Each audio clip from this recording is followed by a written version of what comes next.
Une étrange machine a fait son apparition au restaurant du collège Cherriou à Vitry-sur-Seine. Un composteur électromécanique, c'est son nom, a apporté une petite révolution dans le traitement des déchets alimentaires issus du restaurant. William Descamps, chargé de projet au Conseil général, nous explique comment ça marche. Cette machine se compose d'un bac de trémie et là, dans ce bac, nous pouvons mettre par jour jusqu'à 200 kg de biodéchets. Donc à ces biodéchets, nous alimentons, nous rajoutons du pollet et des copeaux. Vous avez donc ce bac de trémie avec une hélice sans fin qui alimente la cuve. Donc ici, il y a 3 phases. Une phase thermophile, où la température peut varier entre 50 et 60 degrés.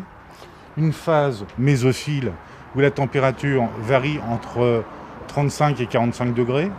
Et ici, une phase de prématuration qui avoisine à peu près les 20 à 30 degrés. Donc au bout de 4 à 5 semaines, nous avons ici à l'exutoire un compost qui est prématuré. Et ce compost prématuré, nous alimentons les bacs de maturation et le compost prématuré reste 6 à 8 semaines dans ces bacs de maturation.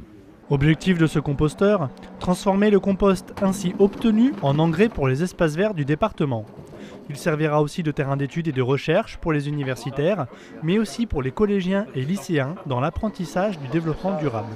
Il y a un gros travail qui est mené en partenariat avec le lycée et les collèges pour intégrer ça au programme des collégiens et les faire venir aussi sur le site. Grâce à cet équipement, 10 000 € d'économie de collecte des déchets seraient ainsi réalisés chaque année. Et là, en l'occurrence, ce qui est intéressant, c'est de montrer comment, à partir des repas, on va récupérer tous les déchets, comment les déchets vont pouvoir être traités. Ils vont servir ensuite à venir améliorer les plantations. Et donc, on a une sorte de cercle qui se crée. On est vraiment dans l'idée du développement durable. C'est-à-dire que là, on ne va pas avoir des camions qui vont venir chercher les déchets, qui vont consommer du fioul, qui vont polluer.